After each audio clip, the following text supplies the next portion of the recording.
कोई बात नहीं, गलतियाँ सबसे होती हैं, ठीक है। इधर आ गया। तो हम बात कर रहे थे ओला के बारे में, ठीक है, जहाँ पे आपका नॉर्मली कॉस्ट क्या होता है, फिक्स हो जाता है। जैसे ही आप राइड बुक करते हो, आपको यहाँ से बलिया जाना है, आपने राइड बुक कर लिया, मान के चलो उसने किराया दिखा दिया कितना, 200 रुपये। अब आप 1 लोग जाओगे या 2 लोग जाओगे या 3 लोग जाओगे या 4 लोग जाओगे, वो किराया क्या होने वाला है, फिक्स हो जाने वाला है। लेकिन अगर 5 लोग जाने की जरूरत है तो क्या उसी टैक्सी में चले जाओगे या तुम्हें एक और टैक्सी हायर करना पड़ेगा, क्योंकि उसकी मैक्सिमम कैपेसिटी कितने लोगों की है, 4, तो 5 का तो उसमें आएगा नहीं, 5 के लिए मुझे नेक्स्ट क्या करना पड़ेगा, टैक्सी हायर करना पड़ेगा। तो किराया हमारा अब तक टोटल कॉस्ट 200 रुपये रहेगा या बढ़ के 400 हो जाएगा, 400। फिर वो कब तक फिक्स रहेगा, जब तक कि 4 5 के अलावा 6 7 8 9 हो जाए, 8 तक वो फिर से क्या रहने वाला है, इक्वल रहने वाला है। लेकिन जैसे 9 आएगा हमारा किराया बढ़ के 600 हो जाएगा। तो ये देखो, 1 लोग रहा, 2 लोग रहा, 3 लोग रहा, 4 लोग रहा, तो हमारा किराया कितना रहा, 200 रुपया। लेकिन जैसे 5वां पर्सन आया, ये हमारा किराया बढ़ के कितना हो गया, 400 हो गया, ठीक है। और ये कब तक रहेगा, 5 6 7 8 लोग तक हमारा क्या रहेगा, ये किराया 400 रुपये ही रहेगा।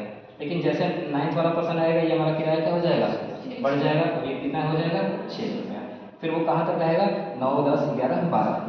तो यानी यहाँ पे दिख रहा होगा कि हमारा खर्चा कुछ समय के लिए फिक्स है और फिर उसके बाद चेंजेबल है, फिर फिक्स है, फिर चेंजेबल है। और ऐसा कॉस्ट जिसमें दोनों का नेचर पाया जाए उसी को हम क्या बोलते हैं, सेमी वेरिएबल या सेमी फिक्स कॉस्ट। ये क्लियर है। दूसरा, अगर इसके बारे में बात करूँ तो अगर ठीक है, एक आपने बस बुक कराया, ठीक है, वो टूरिस्ट बस ले लो, चाहे ठीक है बाराती ले जाने के लिए बस ले लो, चाहे जो बस लेना है ले लो, ठीक है।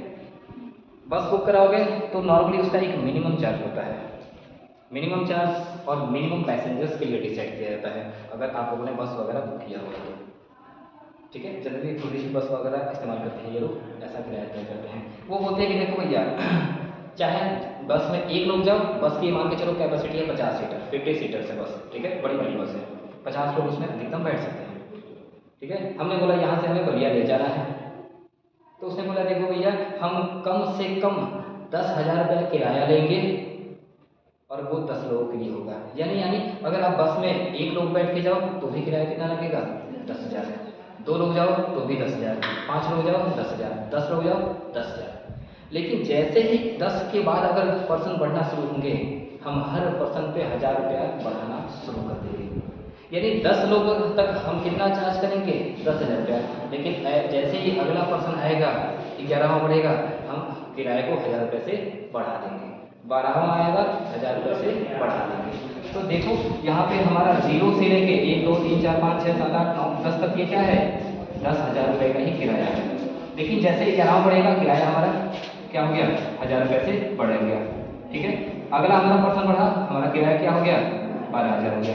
यानी अब इसके बाद क्या हो जाएगा, एक लिमिट तक वो क्या रहा, फिक्स रहा, लेकिन उसके बाद हर यूनिट पे वो क्या होता जाएगा, किराया हमारा 1,000 से बढ़ता जाएगा।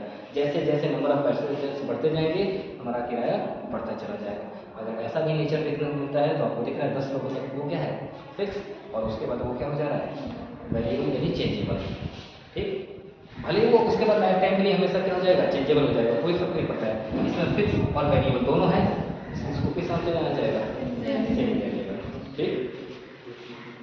तीसरा, यहाँ पे मैंने बोला था जब भी फिक्स होगा तो आपको कुछ ग्राफ ऐसा देखने को मिलेगा, लेकिन यहाँ पे ऐसा देखने को नहीं मिला। फिर कहीं का सेमी वेरिएबल, अब अभी मैंने बोला ना फिक्स होगा तो आपको कुछ क्या ऐसा ग्राफ देखने को मिलेगा। यहाँ पे पर देख मिलेगा, देखो यहाँ पे देखो वेरिएबल का मैंने यहाँ पे ग्राफ बनाया है, ठीक है, और वेरिएबल क्या है, लगातार बढ़ रहा है। और वो कहाँ से बढ़ना शुरू किया है, एकदम इनिशियल लेवल से 0 से बढ़ना शुरू कर दिया है। यानी प्रोडक्शन 0 होगा तो हमारा खर्चा भी क्या होगा, 0। अगर हमने एक सामान बनाया तो हमारा हो सकता है कि 100 रुपये का खर्चा हो चुका हो, 2 सामान बनाया 200 का खर्चा, 3 सामान बनाया 300 रुपये का खर्चा। यानी वो शुरू से ही क्या है, वेरिएबल नेचर का, शुरू से ही जब हमारा प्रोडक्शन 0 था तो खर्चा भी 0 था। लेकिन यहाँ पे क्या खर्चा, अगर मैं यहाँ पे बात करूँ, ये इस लाइन को टच किया है, इसका मतलब क्या, हमारा आउटपुट क्या है, 0 है, लेकिन खर्चा यहाँ पे कुछ ना कुछ हो रहा है, इसलिए इस लाइन को टच किया है। हमें पता है ना, ये बिंदी हम कब बनाते हैं, जब जहाँ पे एक्स और वाई एक्सिस दोनों को टच करते हैं। अगर मैं यहाँ पे बना दूँगा तो बोलोगे ना कि हमारा कॉस्ट 0 है लेकिन आउटपुट हो रहा है, ये तो बोलोगे। यानी वाई 0 है लेकिन आउटपुट हो रहा है, जबकि मैंने हमारा ग्राफ कहाँ से स्टार्ट हुआ है, वाई एक्सिस से। वाई एक्सिस को टच करके वो क्या हो रहा है, स्टार्ट हो रहा है, यानी इतने का खर्चा हो रहा है और प्रोडक्शन अभी भी हमारा क्या है, जीरो है। और इसी को तो हम बोलते हैं कि अगर हमारा प्रोडक्शन हो फिर भी खर्चा हो रहा है, उसी को हम क्या बोलते हैं, फिक्स। हमारा कॉलेज बंद है पर सैलरी मिल रही है, बिजली का बिल आ रहा है, किराया दिया जा रहा है, ये सारी चीज़ें क्या है, फिक्स खर्चे ही तो हैं। प्रोडक्शन हमारा जीरो है लेकिन क्या कॉलेज का खर्चा भी जीरो है, नहीं, कॉलेज का खर्चा हो रहा है, ठीक है। हाँ, लेकिन ये तभी तक देखने को मिला है जब तक हमारा प्रोडक्शन जीरो है, लेकिन जैसे कॉलेज खुल जाएगा, ठीक है, मैं कहूँ कि हमारा प्रोडक्शन जीरो था कंपनी में, इसलिए हमारा खर्चा कुछ फिक्स खर्चे हो रहे थे, लेकिन जैसे ही कंपनी खुला, एक सामान बनाएंगे तो एक सामान का खर्चा होगा, दो सामान बनाएंगे, ठीक है, एक सामान बनाएंगे एक सामान का खर्चा, दो सामान बनाएंगे दो सामान का, जैसे सामान बढ़ता जाएगा खर्चा बढ़ता चला जाएगा। ये खर्चा तभी नॉर्मली देखने को मिल रहा है जब हमारा खर्चा क्या है, सॉरी, हमारा वर्क क्या है, जीरो है। और याद रहे ये खर्चा हर लेवल पे देखने को मिलेगा, चाहे तुम यहाँ प्रोडक्शन करें, अगर ये प्रोडक्शन नहीं भी होता तो भी ये खर्चा आपको हर बार देखने को मिलता है, ठीक है। ये 500 रुपये का खर्चा क्या फिक्स है, फिक्स का मतलब चाहे काम हो या ना हो ये खर्चा आपको लगातार देखने को मिलेगा। तो चाहे आपने ये जितना भी खर्चा यहाँ पे दिखाया है ना, सब में ये 500 रुपया शामिल है। मैं कहूँ कि यहाँ पे आपने एक सामान बनाया तो मान के चलो 100 रुपये का खर्चा लगा, ठीक है, अभी तक तुम्हारा फैक्ट्री बंद था, 500 रुपये का खर्चा लग रहा था, मैंने एक सामान बनाया और 100 रुपये का खर्चा हो गया। भाई उस सामान को बनाने के लिए मैंने प्लास्टिक खरीदा होगा, लेबर लगाया होगा, फ्री में तो काम किया नहीं होगा, मैंने इन सब सारी चीज़ों में खर्चा किया 100 रुपये का, तो मेरा टोटल खर्चा क्या 100 रुपये है या 500 रुपया, मेरा जो भी काम ना होते हुए भी जा रहा है वो भी होगा, वो भी खर्चा जोड़ा जाएगा, तो मेरा टोटल कॉस्ट कितना हो जाएगा, 500 या 600। एक सामान को बनाया तो जरा बताओ, एक सामान को बनाने का खर्चा 100 रुपया है, 600 रुपया है, तो क्या ये 600 टोटल वेरिएबल है या इसमें फिक्स भी जुड़ा है, टोटल कॉस्ट ये बना है तो क्या इसमें केवल वेरिएबल कॉस्ट है या इसमें फिक्स भी जुड़ा है, अरे वेरिएबल कॉस्ट तो मेरा 100 रुपया है, फिक्स कॉस्ट इसमें कितना जुड़ा है 500, और जगह मेरा सामान कितने का तैयार हुआ है 600। और कल मैंने ये फॉर्मूला लिखा था BC = FC + BC, and total cost कैसे तैयार होता है, सारे खर्चे को जोड़ दिया जाए। कंपनी में एक प्रोडक्ट का दाम कैसे तैयार होता है, जितने तरह के खर्चे हैं सबको जोड़ के पेन पे डाल दिया जाता है, हमारा एक पेन का दाम तैयार हो जाता है, ठीक। तो ये हमारा था on the basis of behaviour, ठीक। और कौन कौन से हम लोगों ने लिखा था उसको जरा बोलना शुरू करो। On the basis of decision making. Book निकालो उसका, on the basis of decision making. Decision making का मतलब क्या था भाई, on the basis of decision making, चलो इसमें हमारा है सबसे पहला मार्जिनल कॉस्ट। ओहो, इकोनॉमिक्स तुम लोगों ने पढ़ा नहीं हुआ, थोड़ा सा मार्जिनल कॉस्ट को समझने की कोशिश करते हैं। मैं इसको रख कर दूँ, ठीक है, तुम लोग थोड़ा सा क्लास खत्म होने के एक बार ऑफिस में बता के इसको थोड़ा सा टाइट करो, ठीक है, और क्लास रेगुलर हो जाओ तुम लोग भी थोड़ा। हाँ जी, क्या बात कर रहे थे, डिसीजन मेकिंग। डिसीजन मेकिंग का मतलब एक ऐसा कॉस्ट जिसके बेसिस पे हम क्या करने वाले हैं, बिजनेस के डिसीजंस लेने वाले हैं। और कौन से डिसीजंस, कॉस्ट से रिलेटेड। कॉस्ट से रिलेटेड का मतलब ये खर्चा होना चाहिए था या नहीं होना चाहिए था, ये काम हम खुद करें या कि काम किसी और से कराएं, ये खर्चा जो हो रहा है वो एक्सेप्टेबल है या अनएक्सेप्टेबल है। इन सारी बातों का डिसीजंस लेना हम क्या करेंगे, इस कॉस्ट के थ्रू सीखेंगे। पहले हम जरा बात करते हैं मार्जिनल कॉस्ट, ठीक है। इकोनॉमिक्स के हिसाब से फॉर्मूला देखा जाए तो TCN - TCN-1, ये क्या होता है, बड़ा सोचने में फर्क रहेगा। चलो नॉर्मली मैं बोलूँ, अगर आप सुन जरा 10 पेन बना रहे हो, आप क्या बना रहे हो, 10 पेन बना रहे हो, तो 10 पेन बनाने का कुछ खर्चा होगा।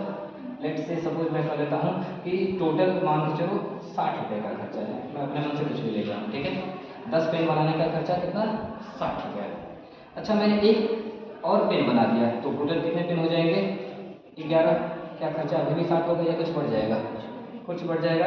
अब मैंने कहा कि मेरा खर्चा हो गया 65 रुपया, कितना रुपये हो गया 65। तो आप बता सकते हो कि जो मैंने लास्ट वाला एक अतिरिक्त पेन बनाया, 10 के बाद मैंने जो एक अगला पेन बनाया, उस पेन को बनाने में कितना खर्चा लगा होगा, बता सकते हो कितना, साफ साफ दिख रहा है। 10 पेन को बनाया 60 रुपये का खर्चा, 11 बनाया तो खर्चा हमारा बढ़ के कितना हो गया 65। लेकिन इस पेन को बनाने में कितना खर्चा लगा होगा? 5 रुपये। ठीक है, TCN का मतलब, N का मतलब क्या होता है? Last number. लास्ट नंबर हमारा कितना है? 65। ठीक है, 65। और N-1 का मतलब लास्ट से जस्ट वन पहले वाला, लास्ट से जस्ट वन वाला कितना है? 60। तो हमारा टोटल कॉस्ट कितना है? TC कितना आ जाएगा? सॉरी, MC कितना आ जाएगा? 5। मार्जिनल कॉस्ट का मतलब एक अतिरिक्त सामान बनाने में जो कुल में परिवर्तन हो, वही कॉस्ट को किस नाम से जानते हैं? Marginal cost. ठीक है, change in total cost due to production in one extra unit. हम एक अतिरिक्त सामान बना रहे हैं तो टोटल में क्या चेंजिंग आ रहा है, इसी को हम किस नाम से जानते हैं? Marginal cost. अब तुम्हें सोचना है कि जो 5 रुपये का खर्चा आया है एक पेन को बनाने का, क्या ये खर्चा 5 रुपये ही होना चाहिए था? ठीक है, हो सकता है इस पेन को मैं मार्केट में 5 रुपये में ही सब लोग बेच रहे हैं। मैं अकेले मार्केट में तो नहीं, मार्केट में बहुत सारे मेरे जैसे क्या है कंपटीटर्स हैं, और वो सारे कंपटीटर्स इस पेन को 5 रुपये में बेच रहे हैं, और मैंने बनाया ही है 5 रुपये में। इस पेन को कितने में बनाया है? 5 रुपये में। क्या लगता है इस पेन को बेच के मैं प्रॉफिट कमा सकता हूँ ना? तो या तो कहीं ना कहीं हमसे क्या हो रही है? गड़बड़ी हो रही है। अगर मैं सबकी तरफ पेन बना रहा हूँ तो अलग पेन बनाऊंगा तो मैं इसको महंगे पे बेच सकता हूँ, लेकिन अगर हम सबकी तरफ पेन बनाएंगे, सब ऐसा ही पेन 5 रुपये में बेच रहे हैं, तो कहीं ना कहीं वो फ्री बिना प्रॉफिट कमाए तो बेच नहीं रहे होंगे। कई साल से पेन बेच रहे हैं और वो 5 रुपये का ही पेन बेच रहे हैं, तो जाहिर सी बात है हो सकता है वो 3-4 रुपये में पेन बनाते हों और 1-2 रुपया रख के बेच देते हों 5 रुपये में, तो वो पेन को बेच के प्रॉफिट भी कमा रहे हैं और अपना खर्चा भी निकाल रहे हैं। लेकिन अगर मैं इस पेन को बना ही रहा हूँ 5 में, तो मार्केट में क्या मैं इसको 6 में बेच पाऊँगा? 5.5 में? लेगा ही नहीं। जब ऑलरेडी कस्टमर को ऐसा ही पेन 5 रुपये में मिल जा रहा है, तो कोई कस्टमर आपके ऊपर 5.5 रुपये या 6 रुपये क्यों खर्चा करेगा?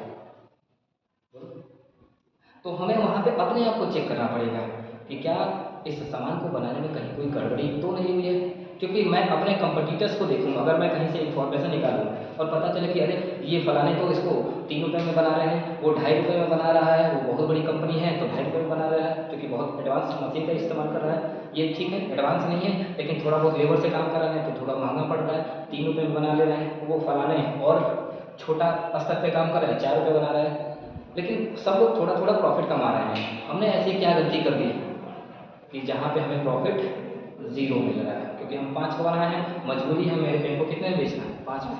प्रॉफिट कमा नहीं पाएंगे।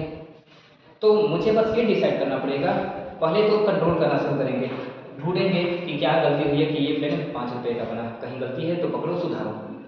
अगर गलती सुधार सकते हो तब तो अच्छी बात है, नहीं सुधरेगा तो क्या हमें ये काम आगे का जारी रखना चाहिए या बंद कर देना चाहिए, इसका भी हमें डिसीजन लेना पड़ेगा। कभी तुमने सुना है कि नया नया दुकान खोलता है तो प्रॉफिट नहीं कमा पाता है? क्या सुना है आपने? हाँ, नया दुकान प्रॉफिट क्यों नहीं निकाल पाता है? क्योंकि उसके पास कस्टमर नहीं होते हैं। कस्टमर नहीं होता तो वो सेल नहीं कर पाता है। चलो मैं एक छोटा सा ठीक है, तुम्हें एक एग्जांपल देने की कोशिश करता हूँ। मैं कहूँ कि तुमने ठीक है दुकान खोला, समोसे बेचना शुरू कर दिया। एक समोसे को बनाने में 3 रुपये का टोटल खर्चा आया है। ठीक है, टोटल खर्चा समोसे को, केवल समोसे को बनाने में, जिसमें आपका वो मैदा हो गया या जितने भी आइटम्स यूज हुए हैं, लेबर का चार्ज हो गया, गैस वगैरह हो गया, सब कुछ मिला के कितने रुपये का खर्चा आ रहा है? 3 रुपये का। ठीक है, मार्केट में चूँकि सब लोग 5 रुपये का समोसा बेच रहे हैं तो हम भी, हमारी मजबूरी है कितने का? 6 का बेचना। भैया नया दुकानदार है, हमको तो और भी हो सकता है सस्ते में बेच दें ना। सस्ते में बेचेंगे तो लोग कहेंगे घटिया क्वालिटी बेच रहे हैं, तो हम ना ज़्यादा ना सस्ता, हम लोग मार्केट के हिसाब से क्या करते हैं? रेट तय करते हैं। हमने भी सोचा चलो क्या करेंगे, मार्केट में 5 रुपये का समोसा बेचेंगे। लेकिन जो तुम जिस दुकान में बैठ रहे हो, मैं केवल एक आइटम के बारे में बात कर रहा हूँ। ठीक है, ऐसा मत सोचना कि केवल एक ही आइटम, कई सारे आइटम हो सकते हैं, मैं एक आइटम को लेके चल रहा हूँ। जिस दुकान में तुम समोसा बैठ के बेचने की कोशिश कर रहे हो, उस दुकान का पर डे का मान के चलो किराया है 100 रुपया। आपको पर डे क्या करना है? 100 रुपया किराया देना है। ठीक, चलो पहले दिन तुमने केवल एक समोसा बेच पाया, क्योंकि तुम नए नए थे, मार्केट में तुम्हें कोई नहीं जानता था। ठीक है, केवल एक समोसा बेच पाया, कितने रुपए का प्रॉफिट हुआ होगा?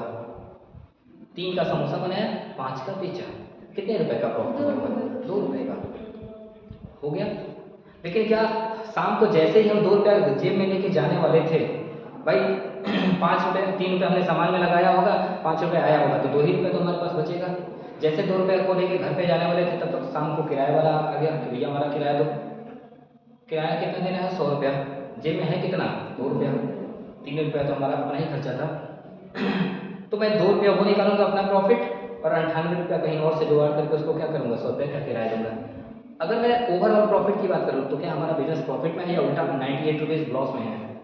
98 रुपये। 100 रुपया देना था लेकिन 2 रुपया का मैंने कमाई कर लिया था, इसलिए मेरा घाटा कम हो गया था। घाटा 100 की जगह कितने का हुआ? 98। ठीक है।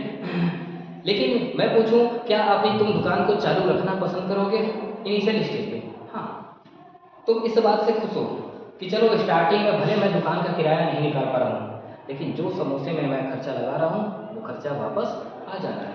कई बार आपने सुना होगा दुकान करते हैं कि भैया 2-3 बार दुकान खोल के बैठे हैं, खर्चा उर्चा निकल जाता है। आप खर्चा का मतलब उस खर्चे की बात कर रहे हैं जितना रुपया उसने अपने घर से आज बेचने के लिए लगा रखा है। अगर आज मैंने दिन भर में समोसा वमोसा बेचने के लिए 1000 रुपये लगा रखा है तो एटलीस्ट मेरी कोशिश ये है कि वो 1000 रुपया शाम तक निकल जाए। 1000 रुपये की जगह मैं केवल 900 लेके जाऊँगा, उल्टा बाबू प्रशंसा करें कि गरिएंगे, जितना पैसा लगाया वो भी डुबा के चला आया।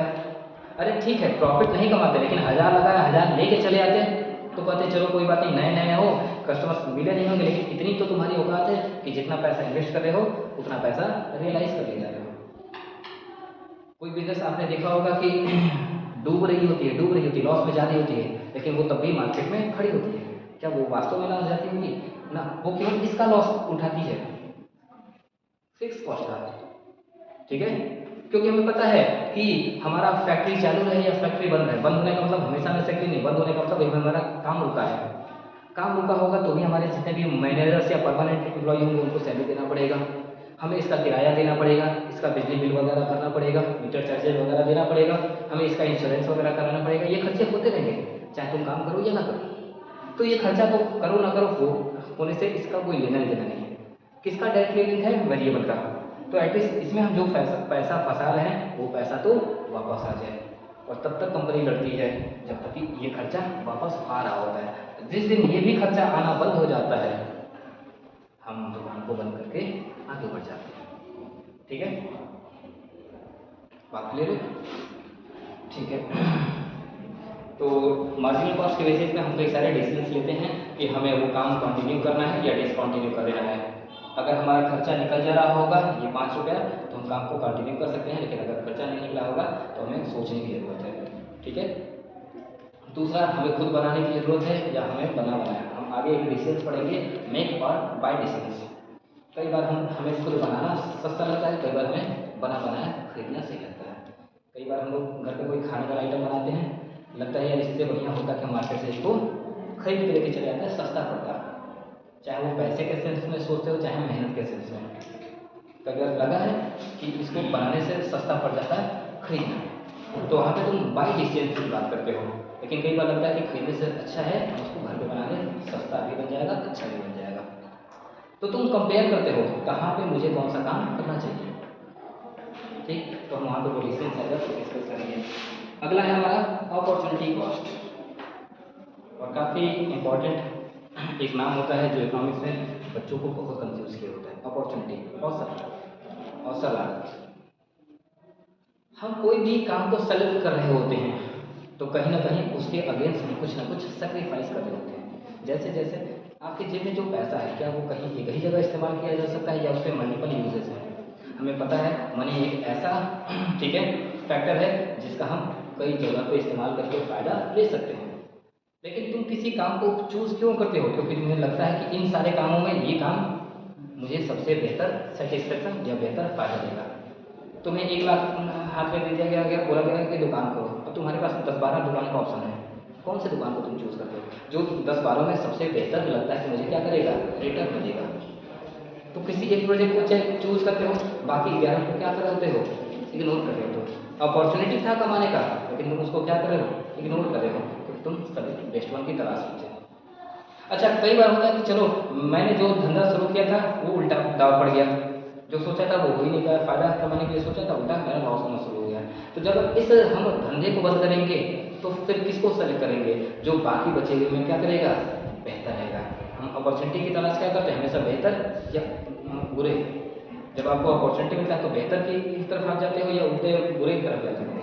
बेहतर की तरफ। जब आप कोई एक काम छोड़ रहे होते हो तो दूसरा कौन सा बेहतर आपके लिए ऑप्शन हो सकता है, उस चीज़ को ढूंढना, उस ऑप्शन को ढूंढना किस नाम से जाना जाता है, अपॉर्चुनिटी।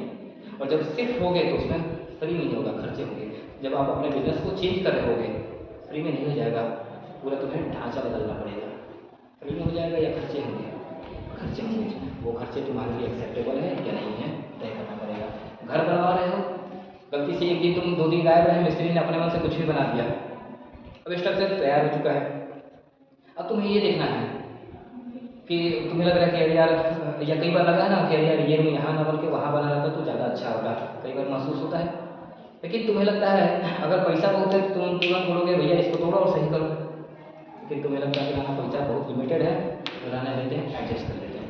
लेकिन एडजस्टमेंट भी तभी तक होता है जब तक हम क्या कर पाते हैं, झेल पाते हैं। जिस दिन वो लेवल क्रॉस करता है हम भी क्या कर देते हैं, तोड़ फोड़ के उसको रेक्टिफाई कराते हैं। तो उसको शिफ्ट होने में कितने का कॉस्ट लगेगा, हम इसको भी ध्यान में रखते हैं कि हमें तोड़ देना चाहिए या वैसे ही काम चलाना चाहिए। ये सारी चीज़ों का हमें एनालिसिस करना पड़ेगा। एक अगला नाम क्या था, रिलेवेंट बोला था, रिप्लेसमेंट। रिप्लेसमेंट। रिप्लेसमेंट कॉस्ट में बहुत ज़्यादा कुछ नहीं है। एक चीज़ को रिप्लेस करने के लिए कितना खर्चा, वही मैंने बोला था रिप्लेसमेंट का ही मैं एग्जांपल दे रहा था।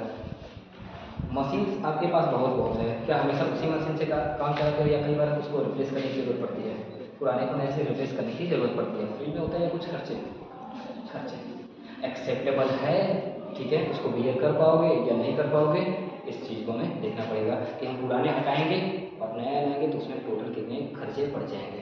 कहते हैं ना पुराना मशीन हटा के नया लगाया 5 लाख रुपये का खर्चा पड़ गया, तो ये किस चीज़ को दिखा रहा होता है, रिप्लेसमेंट कॉस्ट को दिखा रहा होता है। ठीक, उसके बाद मैंने क्या लिखा था, इम्प्यूटेड। इकोनॉमिक्स में एक और अच्छा नाम जो बच्चे बार बार गलती करते हैं, इसको इम्प्लिसिट कॉस्ट भी बोला जाता है। इम्प्यूटेड को इम्प्लिसिट कॉस्ट के नाम से भी जाना जाता है। ठीक है, इम्प्यूटेड या इम्प्लिसिट, इसको हिंदी में क्या बोलते हैं याद नहीं आ रहा है। चलो, इम्प्लिसिट कॉस्ट का मतलब क्या होता है। अच्छा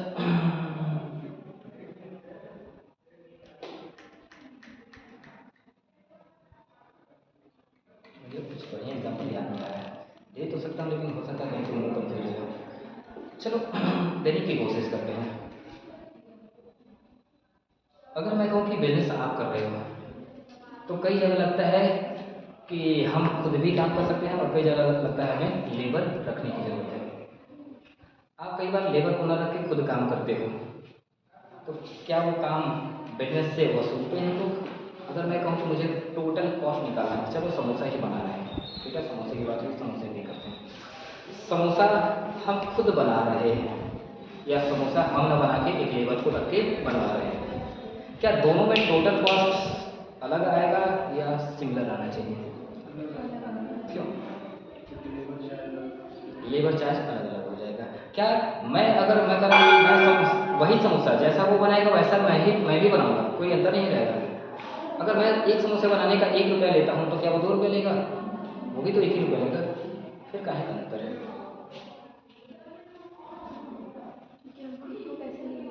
हम खुद को पैसा नहीं देते हैं, तो क्या तुम बिजनेस से पैसा नहीं लेते हो? लेते हैं, पर दूसरे, क्योंकि बिजनेस में हम खुद मेहनत कर रहे होते हैं तो हम अपने मेहनत को वहाँ पे, ठीक है, किसी अलग अलग फैक्टर्स में चार्ज ना करके केवल एक नाम से चार्ज करते हैं और वो होता है प्रॉफिट। हम बिजनेस में मेहनत कर रहे होते हैं तो उसका सारा हम हिसाब किताब कहाँ से निकालते हैं? प्रॉफिट से। हम बोलेंगे चलो मटेरियल वगैरह सारा ले लीजिए, सारा मटेरियल गैस वगैरह ले लीजिए तो 2 रुपये का खर्चा हुआ और 1 रुपया लेबर का देना पड़ता है 3 रुपया, मैं लेबर को हटा देता हूँ, ठीक है, अपने काम करूँगा तो मुझे पैसा कितना मार्केट को देना पड़ेगा? पैसा जाता हुआ कितना दिखेगा? 2 रुपया। जो मेरा पैसा है मैं खुद को पेमेंट नहीं करूँगा, बल्कि ये पैसा मैं लूँगा, ऐसा नहीं लूँगा, लेकिन वो अब किसके साथ मिल के आएगा? प्रॉफिट के साथ, ठीक है। अगर मैं खुद को भी पैसा दूँ तो भी समोसा कितने का बनेगा? 3 का, लेकिन 2 मैंने मार्केट को दिया और 1 अपने जेब में डाला, और मैंने फिर समोसा बेचा 5 का, तो 2 रुपया यहाँ से आया, वो 2 रुपया भी मेरी जेब में जाएगा, टोटल मेरे जेब में कितना गया? 3 रुपया। 1 रुपया मजदूरी के रूप में और 2 रुपया प्रॉफिट के रूप में, ठीक। और वैसे भी मैं कह दूँ कि अगर मैं अपने आप को मजदूरी नहीं देता तो समोसा कितने का तैयार होता? 3 की जगह 2, क्योंकि मुझे मजदूरी तो देना नहीं पड़ा, सारा मटेरियल का कॉस्ट कितना है, 2 रुपया, बेचूंगा कितने में, 5 में, तो फायदा कितने का, 3 का, वो भी मेरे पास ही आएगा। तो पहले भी मुझे 3 रुपया मिला था और अभी भी 3 रुपया मिला है। क्या आप अपनी मजदूरी अलग से तय करते हो ना, हम सारे चीज़ों को किसमें कंबाइन कर देते हैं, प्रॉफिट में। ठीक है, तो इम्प्यूटेड कॉस्ट का मतलब होता है जिस फैक्टर्स को हमने बिजनेस में इस्तेमाल किया है लेकिन उसके लिए हमने पेमेंट नहीं किया है, इसी कॉस्ट को हम क्या बोलते हैं, इम्प्यूटेड कॉस्ट। मालिक द्वारा लगाया गया एफर्ट बिजनेस में इम्प्यूटेड कॉस्ट के नाम से जाना जाता है, क्योंकि वो उसको हायर करने के लिए कोई पेमेंट नहीं करता है। अगर हम उसकी जगह एक